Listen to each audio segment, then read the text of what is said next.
have you seen what would you say are kind of roles or industries people overlook here? Because we have kind of some advertised sectors in Ireland that are well known to be higher payers. What do you think people could look at as well? Roles, industries that would be surprisingly high paid. Surprisingly high paid. Yeah, I'm trying to think of the non-obvious ones. We'll, Like we'll, the we'll, only thing, we'll throw the obvious ones out there and we can rule so obviously there's pharmaceuticals and, some of the higher end kind of software engineering, banking, right? So we'll whip those off the table. Is there any you've seen that are there that kind of get overlooked and there's people sneakily making great money? yeah, one thing that just came into my head is for people to target companies that specialize in what they do. So a good example of this is if you work in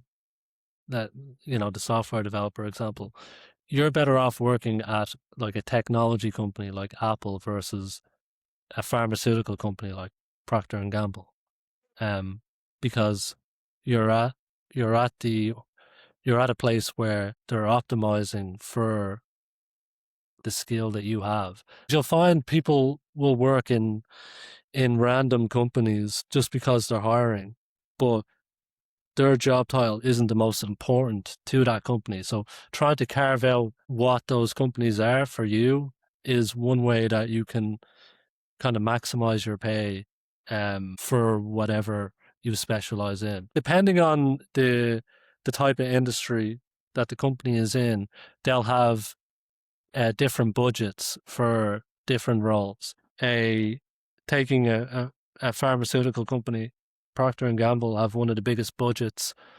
I think it's like it's in the billions for marketing.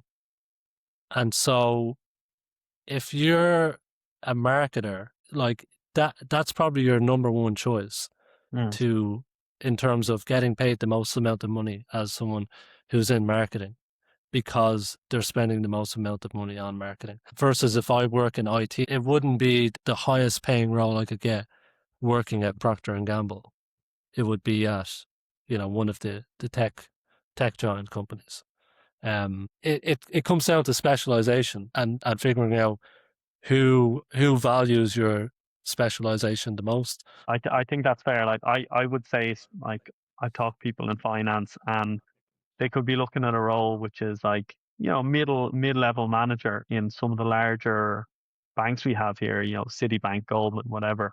And these guys could be getting paid three times the CEO of a credit union. You're like, the credit union, he's reached the pinnacle of his career. Unless he swaps industry, he's kind of going to be tapped out there. And Yeah. you have these people who are kind of low level, like internationally in their companies. I worked in Citibank, Deutsche Bank before, and you're one of a quarter million, 500,000 people. You're very much a needle in the haystack wherever you land. Whereas if you're like say you're in a smaller place with a smaller budget, it doesn't matter. There's going to be different limits to that.